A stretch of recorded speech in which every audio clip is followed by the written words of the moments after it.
Muy buenos días a todos, bienvenidos a esta reunión organizada por la sección de Anestesiología y Reanimación de la Universidad de Antioquia. Mi nombre es Zuli Marcela Alarcón, yo soy residente de Anestesiología de esta universidad y junto con el profesor Francisco Gómez preparamos esta charla para ustedes, a quien agradezco pues por el acompañamiento que tuvo. Se titula Actualización en ayuno preoperatorio. ¿Cuáles son los temas que vamos a revisar? Vamos a iniciar con un poco de historia, fisiología del vaciamiento gástrico, guías de ayuno preoperatorio, ecografía gástrica a la cabecera del paciente, ayuno, procedimientos de sedación y finalizaremos con algunas conclusiones. Empezando con la historia, ya en los primeros días de la anestesia en el siglo XIX, beber líquidos era activamente recomendado por los anestesiólogos. Ellos mencionaban, no daban la recomendación de que 3 horas antes de que se fueran a someter al procedimiento tomaran algo como agua azucarada, té de carne que mencionan ellos o té chino.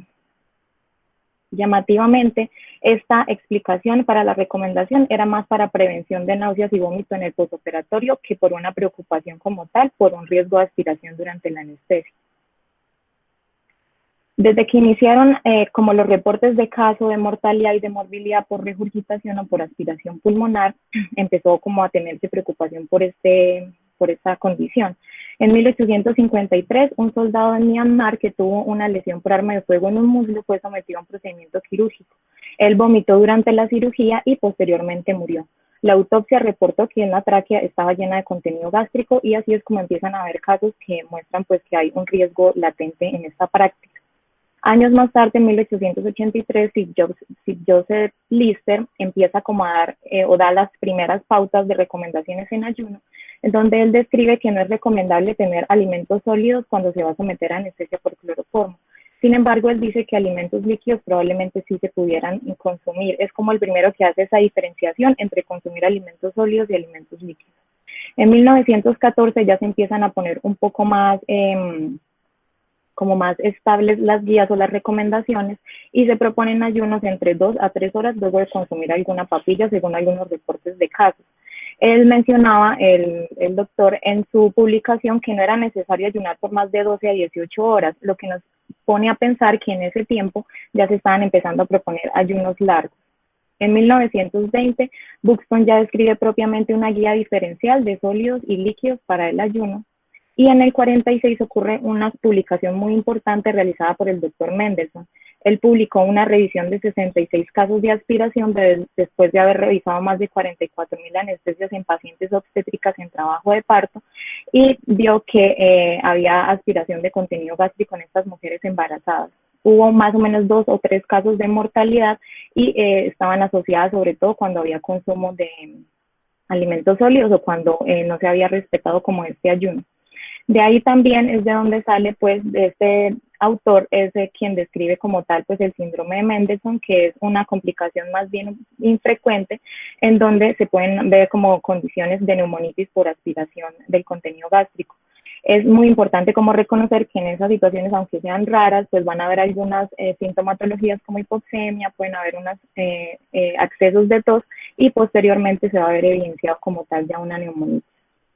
En 1970, Cohen y Dillon hacen más o menos como una recomendación en retroceso, pues ellos dicen que no se debería tomar ni beber nada después de la medianoche anterior a la cirugía.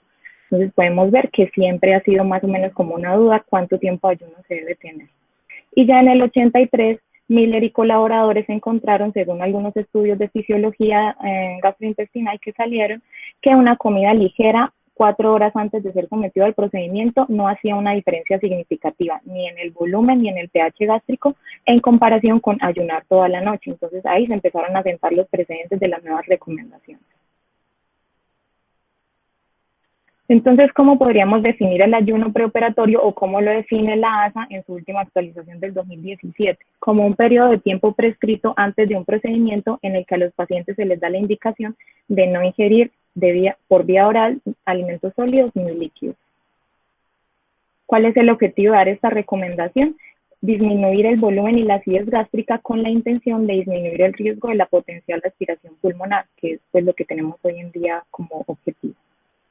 A pesar de que entre nosotros los anestesiólogos hay bastante preocupación por la aspiración pulmonar de contenido gástrico, la incidencia que ha sido reportada en los estudios es más bien baja y es altamente variable, desde 0.1% a 1%. Sin embargo, cuando esta se presenta puede ser potencialmente grave, incluso puede llegar a casos de mortalidad. También está involucrada la morbilidad tanto a corto como a largo plazo, como pacientes que van a tener neumonía, el síndrome de dificultad respiratoria del adulto, incluso daño neurológico prolongado o que tengan estancias hospitalarias más largas de lo inicial. Existen varios factores que influyen en el grado de morbilidad secundaria en episodio de aspiración. Los 3 factores clásicos pues, que se han descrito es que haya aspiración de partículas sólidas, que el pH sea bajo, y este punto, que es el volumen aspirado, ha sido más bien contradictorio, un poquito polémico, pues inicialmente las descripciones hacían volúmenes aún más bajos, que eran de 0.4 mililitros por kilo, luego se pasó a 0.8 mililitros por kilo. Cabe anotar que estos estudios se hicieron fue en animales, sobre todo pues en monos, y actualmente hay como un consenso más o menos general de que sean más de 1.5 mililitros por kilo. Ya pasando a nuestra segunda parte, que es la fisiología, vamos a recordar algunas cosas importantes. Entonces, el contenido gástrico durante el ayuno va a estar compuesto en su mayoría, pues en su totalidad, por saliva y por los jugos gástricos. La producción de él se va a estar haciendo constantemente, así el paciente no haya ingerido ningún tipo de alimento, que nos lleva a un ayuno de 8 horas en el que tenemos un volumen residual más o menos entre 40 y 120 mililitros para un adulto normal. Recordando que este es un paciente que está totalmente en ayuno, es decir, no vamos a tener un estómago vacío, así el paciente lleve muchas horas de ayuno. Y es que la evacuación gástrica no es estática. En los sólidos va a depender de varios factores como la motilidad gástrica, el contenido calórico y el volumen y la composición. Se menciona aquí también la leche, pues es un líquido donde en suspensión tiene grasas y proteínas que al entrar en contacto con los jugos gástricos generan un tipo de cuajo, entonces ella también está pues como definida o está supeditada a estos factores. La motilidad gástrica va a disminuir cuando se presenta miedo, dolor, cuadros de obstrucciones intestinales, diabetes mellitus, entre otras patologías. A mayor contenido calórico de lo que ingeramos, pues va a haber mayor tiempo de evacuación y entre más contenido graso se tenga, también va a aumentar el riesgo de evacuación. En cuanto a los líquidos claros, que los vamos a definir como unos líquidos que no tengan proteínas ni grasas, ni tengan partículas sólidas en suspensión. Algunos ejemplos podría ser el agua, los jugos sin pulpa, es decir, colados, el té, incluso el café. Ellos tienen un tipo de vaciamiento que no depende de la motilidad gástrica, es un vaciamiento pasivo. El tiempo más o menos en el que se podría vaciar completamente en un adulto sano sería de 60 minutos y el tiempo medio de evacuado es de 15 minutos aproximadamente. Otra cosa buena que tiene la ingestión de líquidos claros es que en algunos estudios, nuevamente de fisiología, se ha visto que hacen un efecto de arrastre. Entonces ellos hacen como un arrastre del volumen que había inicialmente y el ácido clorhídrico, y lo que han visto, por lo menos en los estudios de fisiología, es que disminuye el pH y puede incluso disminuir el volumen gástrico a un tiempo dado. Durante mucho tiempo nosotros nos preocupamos o tuvimos en cuenta mucho sobre disminuir la posibilidad de neumonía por aspiración, pero no estábamos teniendo presentes el efecto metabólico que puede generar en el paciente en la etapa del ayuno, incluso efectos hidroelectrolíticos que pueden pasar incluso de aumentar la estancia hospitalaria en un paciente o de generar como que sea más fácil que haya hipotensión durante la inducción. Ya propiamente de los efectos metabólicos va a generarse una insulinoresistencia. ¿Cómo se va a dar esto? El ayuno, al igual que las quemaduras, el trauma y la sepsis, van a actuar liberando hormonas de estrés en el cuerpo, glucagón, catecolaminas y cortisol, y mediadores inflamatorios como la citoquina. Todo eso va a llevar a que haya un aumento del catabolismo y ya después de 12 horas, el lugar donde más reserva se va a tener de glucógeno, que va a ser el hepático, probablemente ya va a estar depletado. Entonces se va a empezar a utilizar otro tipo de precursores como las proteínas y las grasas. Todo esto va a generar una serie como de desechos que se van a ir acumulando, y el cuerpo, como va a estar en esta hiperglicemia, y el cuerpo como va a estar en esta reacción en la que necesita llevar, pues de estrés, en la que necesita llevar azúcar a lo más importante que es el cerebro y algunos otros órganos vitales, lo va a hacer a expensas de inactivar el receptor de membrana GLUT4. Eso va a hacer que no se pueda hacer una interiorización del azúcar a las células del cuerpo y va a generar hiperglucemia y una insulinoresistencia, que va a asemejarse mucho como a los cuadros de diabetes mellitus tipo 2. Es importante recordar que hay muchos pacientes que nosotros de entrada sabemos que van a ingresar a un procedimiento y probablemente no van a tener vía oral posteriormente.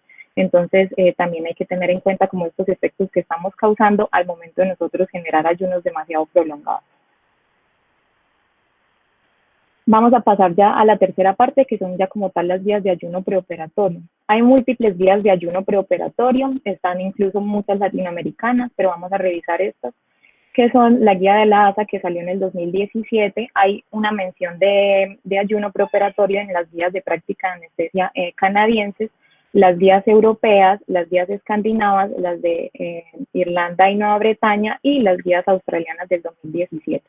Cabe resaltar que estas pautas de ayuno que vamos a mencionar están generadas o basadas en estudios de fisiología gástrica y en opinión de expertos, que no hay mucha evidencia o no hay mucha experiencia de que este tipo como de medidas mejore desenlaces, o por lo menos no lo hemos visto en un estudio grande, entonces como para tener eso en cuenta, que es más que todo por consenso de expertos y por los estudios de fisiología gástrica. A continuación vamos a mencionar las recomendaciones para pacientes que son para cirugías que son electivas, que son pacientes que no tienen ninguna otra condición adicional, como alguna enfermedad gastrointestinal o diabetes ya con algún compromiso gastroparético y que no presenten ningún tipo de riesgo adicional, que en eso sí son pues claras las guías. Nosotros ya conocemos estas recomendaciones, las aplicamos día a día, por eso no nos vamos a detener tanto en ellas, sino en algunos puntos que por lo menos han cambiado. Para el ayuno de sólidos se menciona 8 horas, sobre todo para comidas grandes o grasosas, tanto la americana como la canadiense, y las demás que mencionamos hace como un punto de tiempo de 6 horas. Para leche no humana o leche de fórmula y comida ligera, que está definida como comida no grasosa, vamos a ver que 6 horas para la mayoría de las guías, y la guía australiana en el 2017 menciona que para mayores de 6 meses continúa siendo 6 horas, pero los más pequeños son un poco más flexibles con 4 horas. En esa guía específicamente no nos mencionan de dónde sale como esta recomendación, pero es lo que pues ellos terminan dándonos. 4 horas para leche materna en todas las guías, y nuevamente la australiana hace una diferenciación en niños más pequeños, menores de 6 meses, de hasta 3 horas. Ya en los líquidos claros, que es uno de los puntos pues, que de pronto ha cambiado un poquito más, se menciona que sean 2 horas en todas las guías, y se hace una diferenciación en los niños, en la guía europea, pues que más bien es como un consenso que se hizo más adelante, la canadiense, la australiana y la escandinava ya tan temprano como el 2005 estaba empezando como a dar esa recomendación, que en los niños que fueran sometidos a un procedimiento electivo, que no tuvieran ningún otro compromiso adicional que generara mayor riesgo, pues podrían tomar incluso 1 hora antes. Esta última indicación de líquidos claros, acabamos de hacer como un paréntesis y vamos a ahondar un poquito más, pues eso representó un punto de interés en la comunidad como tal. En especial, ¿cuáles fueron como esas cosas que generaron esa duda o que impulsaron a que se dieran estas recomendaciones? Primero, que 2 horas de ayuno van a terminar traduciéndose en más horas, y hay estudios que lo demuestran, en los que cuando se le da la indicación a los padres de que sean 2 horas, pueden ser en promedio entre 6 y 14 horas de ayuno. Eso va a depender de muchas cosas, va a depender tanto del tiempo que se demoran ellos de salir de su casa y de llegar al sitio de cirugía, como los mismos retrasos de quirófano. El ayuno prolongado de líquidos provoca una considerable insatisfacción y malestar en los pacientes más pequeños, y no va a tener como resultado un estómago vacío. Además, si llegase a ocurrir una broncoaspiración con líquidos claros, se menciona que es poco probable que termine en una morbilidad importante. Entonces, ¿qué otras consideraciones tuvieron ellos? Que las recomendaciones hechas por la ASA para 2 horas de líquidos claros está hecha en base a unas revisiones sistemáticas, en su mayoría estudios observacionales, y que la incidencia de aspiración en pediatría se ha pues configurado en una incidencia más bien baja. En este caso, pues les traigo como una referencia del estudio de Apricot, en donde el riesgo de aspiración fue de 9.3 en 10.000 cirugías.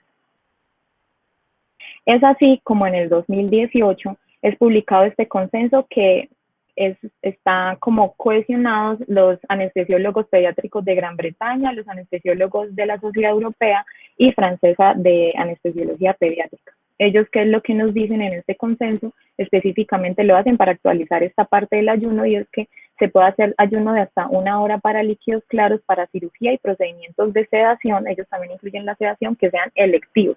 salvo que exista alguna contraindicación como lo habíamos mencionado antes. Este artículo, que fue publicado en Anestesia Pediátrica en el 2015, es uno de los principales sustentos en los que ellos se basan para generar ese tipo de recomendación. Este fue un estudio retrospectivo que fue hecho en Uppsala, Suecia. Ellos mencionan que en la institución donde se realizó desde hace ya varios años viene practicando que el niño incluso pueda tomar minutos antes de ser llevado a la cirugía o a la inducción. Fueron 10.000 procedimientos pediátricos selectivos. Querían ellos ver cuál era la incidencia de aspiraciones pulmonares y compararon los regímenes de 6 horas de ayuno, 4 horas, y que el niño pudiera tomar libremente hasta el momento. Bueno, libremente ellos mencionan como 3 mililitros por kilo hora hasta el momento de la inducción. ¿Qué encontraron? Encontraron que solamente hubo 3 episodios de aspiración pulmonar que ellos definieron como sintomáticas y que posteriormente el examen radiológico mostrara algún hallazgo. Llamativamente, pues hubo involucrados 2 máscaras laringias y uno de estos pacientes estaba programado para un procedimiento gastrointestinal que de por sí puede generar un poco más de riesgo que los demás. Ya con esto dicho, los pacientes sí aumentaron en 1 o en 2 días la estancia hospitalaria, pero ninguno terminó teniendo algún tipo de complicación grave o de ventilación mecánica, para una incidencia de 0.03%. Entonces, esto es lo primero que ellos utilizan como para sustentar la recomendación que están haciendo. Ya como evidencia más reciente, en el 2019 se llevó a cabo un proyecto de mejora en la calidad en Estados Unidos. Estados Unidos generalmente no venía adoptando esa doctrina europea, sin embargo, ellos mencionan que en este hospital en Filadelfia es uno de los primeros que está empezando a adoptar como 1 hora antes de la cirugía. Fueron 16.000 niños para cirugías nuevamente electivas y programadas, y la idea de ellos era disminuir los tiempos de ayuno. A pesar de que este estudio no fue, o sea, el desenlace principal no era encontrar las aspiraciones pulmonares, sí se encontró, y que fue una gran cantidad de niños, que solamente hubo un número de regurgitaciones y de émesis entre el 0.1 y el 0.29%.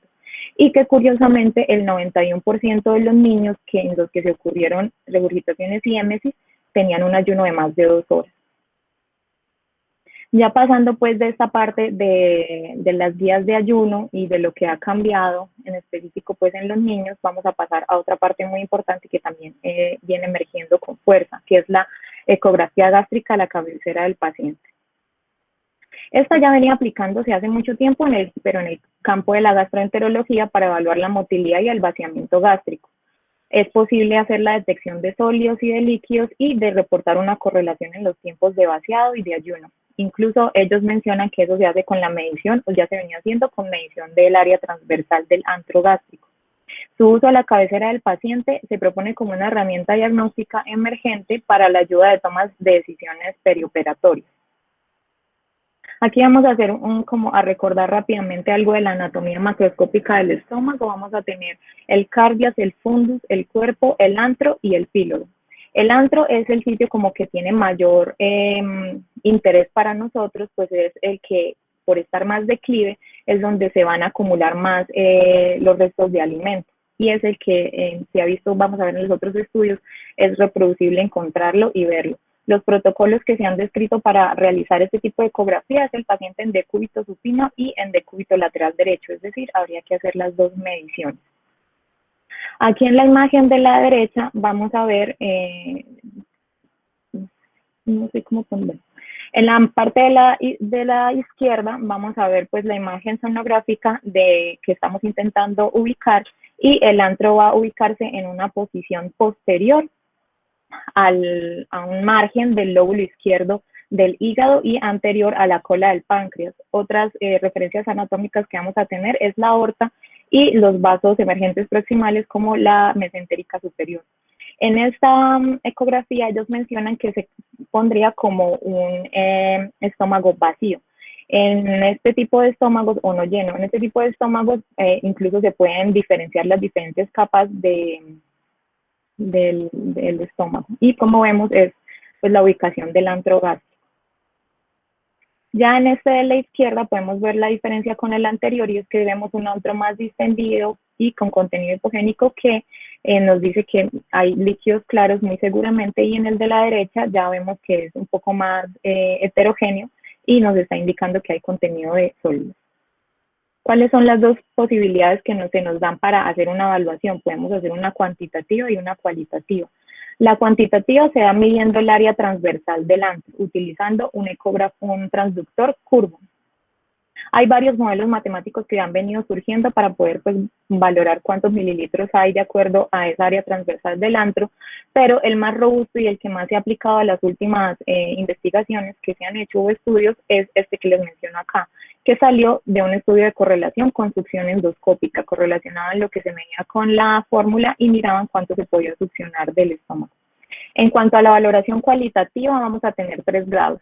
En los 3 grados se tiene que hacer medición del paciente en decúbito supino y en decúbito lateral derecho. La grado 0 es que en las dos mediciones no se vea un estómago vacío, que usualmente o ellos mencionan que es un 50% de los pacientes que vienen con un ayuno bien hecho. El grado 1 es un paciente en el que en decúbito supino vamos a generar como una respuesta de estómago vacío, pero en decúbito lateral derecho vamos a ver presencia de líquidos, pero que no van a superar el umbral de riesgo. Ellos mencionan que es casi la otra mitad de los pacientes que vienen con un ayuno bien hecho. Y los grado 2 son los que van a presentar, los que van a tener presencia de líquido tanto en la posición de decúbito supino como en decúbito lateral derecho, que eso menciona que hay una mayor cantidad de líquido al umbral de riesgo que se ha definido. Es una proporción, o bueno, hay como una posibilidad baja entre el 3 al 5% de que un paciente que viene haciendo un muy buen ayuno, al hacerle la ecografía, tenga estos resultados. ¿Para qué nos sirve entonces realizar una evaluación cuantitativa o cualitativa? Es para poder clasificar al paciente en bajo riesgo de aspiración o en alto riesgo y tomar conductas al respecto. Un bajo riesgo sería un antro vacío o con ausencia de contenido sólido.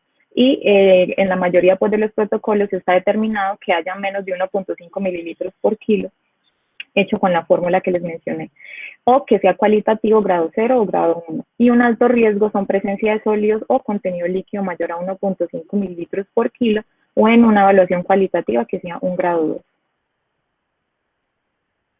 Ya una vez se vio que los modelos se podían realizar, el antro se podía identificar, se quiso ver cuáles eran como las características operativas de este tipo de examen a la cabecera del paciente. Esta es una publicación realizada en la revista de Anestesia y Analgesia en el 2019, que es un estudio de prueba diagnóstica hecha en Toronto, Canadá, donde 40 voluntarios se asignaron a 3 grupos en ayunas, en líquidos claros y en sólidos. Un ecografista que mencionan que tenía una experiencia de más de 100 ecografías, realizó este tipo pues, de validación tanto cualitativa como cuantitativa, y ellos lo compararon contra el estándar de decirle al paciente que viniera en ayunas y hacían una ecografía de barrido antes de darle los alimentos. Cabe mencionar que la ecografía que hacía el profesional se hacía 3 minutos después de que ellos hubieran ingerido el alimento o los líquidos. Ellos iniciaban haciendo una examinación cualitativa tanto en decúbito supino como en lateral derecho y lo clasificaban como no contenido, perdón, si no había contenido lo clasificaban como estómago negativo para estómago lleno y si había contenido sólido como positivo para estómago lleno. Cuando veían líquidos claros iban al paso 2, que era hacer una medición ya cuantitativa como tal, y si había más de 1.5 mililitros negativo para estómago lleno y si había más de 1.5 mililitros por kilo positivo para estómago lleno.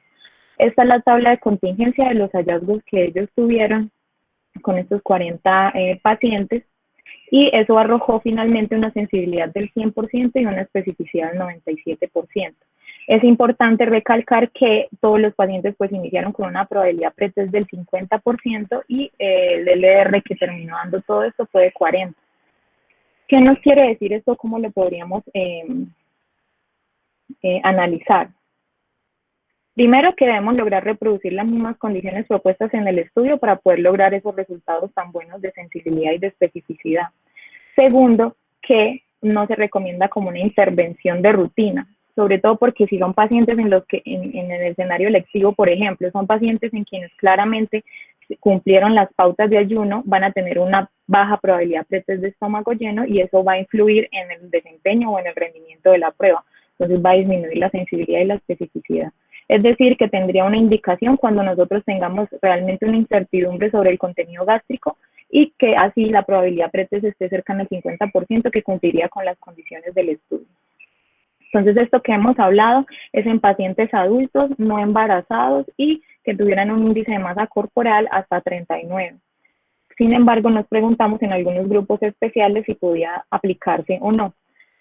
Este es un estudio que se realizó en pacientes obesos, un experimental no aleatorizado publicado en el 2017, realizado también en Canadá, donde 38 pacientes con una media de índice de masa corporal de 49.8 fueron sometidos a una ecografía y se comparó con una succión endoscópica. Aquí los ecografistas también mencionan que tenían una experiencia de más de 100 ecografías. Cabe mencionar que hay una publicación de una curva de aprendizaje donde se menciona que cuando se cumplen 33 ecografías gástricas se puede llegar a cumplir la curva. Sin embargo, estos estudios han utilizado profesionales con más ecografías que eso. ¿Qué encontraron ellos? A pesar de que uno pensaría que el gran panículo adiposo podría ser un problema para identificar el antro, por lo menos en este estudio, en estos pacientes, el antro se identificó en todos ellos. Utilizaron la fórmula que mencioné anteriormente para este estudio y encontraron que el coeficiente de correlación era de 0.82, que es un coeficiente bueno, y que hubo solo una sobreestimación media de 35 mililitros entre lo que se succionó y lo que se midió por el ecografista. Estos son como unos esbozos que nos llevan a ver que en pacientes de riesgo, por ejemplo, los pacientes obesos, se podría utilizar este tipo de herramientas. Sin embargo, pues aún no está muy clara la indicación. Ya en pacientes pediátricos, lograr las imágenes pueden ser relativamente sencillas. En ellos se pueden utilizar incluso traductores lineales de alta frecuencia por lo superficial del estómago. Y en cuanto a los modelos, en 2014 se validó uno, pero era para modelos para volúmenes gástricos bajos de hasta 1.5 mililitros por kilo en pacientes entre 1 y 18 años. Y este es el modelo que ellos terminaron sacando. Este estudio me parece un estudio muy, digamos, chévere en el sentido de que ellos trasladaron la ecografía no a un estudio así como tan in vitro, sino que ellos se trasladaron al escenario de urgencias en pediatría. Es una cohorte prospectiva que se realizó en Francia y fueron involucrados 143 niños, que eran lo que ellos querían ver, a qué grado la ecografía gástrica podía modificar el plan de inducción en el escenario de urgencia. Aquí rápidamente es para mostrarles cómo hicieron ellos el estudio. Entonces, inicialmente, mediante examen, charla con los padres y con los niños, clasificaron a los participantes entre sin contenido gástrico, que no era confidencial, la información no se podía concluir, y que tenía contenido gástrico presente, sólido. En base a eso, un anestesiólogo hizo un plan de inducción, pero no era el mismo anestesiólogo que iba a generar pues la inducción, y se clasificaron los niños. Posteriormente se hizo un examen de ultrasonido. Cabe anotar que aquí en este estudio lo hicieron cualitativo, no utilizaron ningún tipo de modelo, y reclasificaron nuevamente los niños de acuerdo a los hallazgos que habían tenido con la ecografía. Y al final, cuando se fue a llevar al paciente a inducción, se hizo una revisión del plan y se modificó en algunos de ellos. Entonces, ¿qué fue lo que encontraron? Que la secuencia de intubación rápida la planearon inicialmente para un 61% de los pacientes, más de la mitad, y el restante sí lo hicieron con inducción convencional. Nuevamente, la identificación del antro gástrico, que es importante, ellos la encontraron en un 90%, y la ecografía discriminó el contenido gástrico por encima del límite seguro con una sensibilidad entre el 94 y el 83%. Este tipo de intervención hizo que el plan inicial cambiara en un 47% de los niños posterior a la ecografía. Entonces son hallazgos prometedores en los que probablemente el uso de la ecografía sea más en esos escenarios de urgencia donde hay incertidumbre o donde se desconoce por características propias del paciente si va a estar en ayuno o no. Ya otra población especial, que es en el embarazo, la realización propone más retos porque vamos a tener una paciente que va a estar más taquipnéica, que va a estar taquicárdica, que va a tolerar mucho menos el decúbito supino, y que el útero va a hacer un desplazamiento hacia arriba y hacia la derecha del estómago. Los protocolos que se han hecho han sido con pacientes en posición semisentada y con desplazamiento manual del útero. El modelo matemático aún sigue siendo tema de debate y al parecer aún no está totalmente definido. Este estudio, publicado en el 2014, es un estudio experimental aleatorio en Canadá, donde 32 mujeres embarazadas que tenían más de 32 semanas, que no estaban en trabajo de parto, fueron sometidas pues a ecografía gástrica y lo que se quería ver eran por 3 anestesiólogos. Lo que se quería ver era la fiabilidad interobservador al hacer el análisis ecográfico, que tanto variaba entre un observador y otro. Encontraron nuevamente que el antro se logró visualizar en todas las pacientes, que el desenlace primario de, pues, el coeficiente de correlación fue de 0.74, que fue una buena correlación interobservador, y que como desenlaces secundarios vieron que la proporción general de diagnósticos correctos fue del 87.5%. Ellos vieron o lograron ver, a pesar de que no fue así como estadísticamente significativo, que hubo más frecuentemente un error al momento de hacer el diagnóstico cuando los pacientes tenían mayor peso, mayor índice de masa corporal y una mayor edad gestacional. Dentro de la búsqueda que realicé, no vi realmente como un estudio que se hiciera en pacientes en trabajo de parto, que de pronto sería como lo que más nos atañería a nosotros. Sin embargo, pues es importante estar pendientes de su publicación o si ya está, pues de encontrar. Ya finalmente, para mirar algunas partes o algunos apuntes de ayuno en procedimientos de sedación como tal, ¿por qué se hace esta separación? Porque el año pasado precisamente salieron unas guías que fueron publicadas en la revista de Anestesia y son las primeras que están específicamente orientadas a procedimientos bajo sedación. En el pasado nosotros extrapolábamos las recomendaciones de ayuno de los pacientes que iban para cirugías selectivas a los procedimientos de sedación también.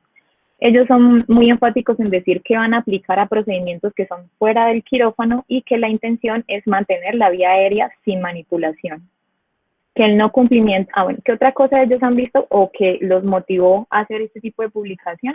Que el no cumplimiento de las directrices de ayuno previamente mencionados para procedimientos quirúrgicos selectivos no se ha visto identificado como un factor de riesgo por sí solo para aspiración pulmonar en el escenario de sedación electiva, y que en pacientes agudamente enfermos que tampoco cumplían con esas indicaciones de ayuno, tampoco se vio pues un aumento en el riesgo de aspiración ya en el escenario de sedación en pacientes de urgencia. Entonces, todas estas premisas como que los llevaron a ellos a hacer unas recomendaciones. Lo que ellos nos dicen es que vamos a hacer una clasificación según los riesgos. Entonces, vamos a iniciar con unos factores de riesgo despreciables, y ahorita vamos a ver cuáles factores de riesgo nos proponen ellos, y que lo vamos a clasificar como un riesgo de aspiración despreciable. Los líquidos claros no los van a restringir, los pueden tomar hasta el momento del inicio de la sedación. La leche materna tampoco se restringe. Y para comida, leche de fórmula o leche no humana, ellos sí mencionan que sea por lo menos 2 horas antes. Mencionan que cuando son procedimientos no electivos, no se va a retrasar en base a los tiempos de ayuno. Ya para factores de riesgo leve, que van a ser dependientes del paciente y del procedimiento.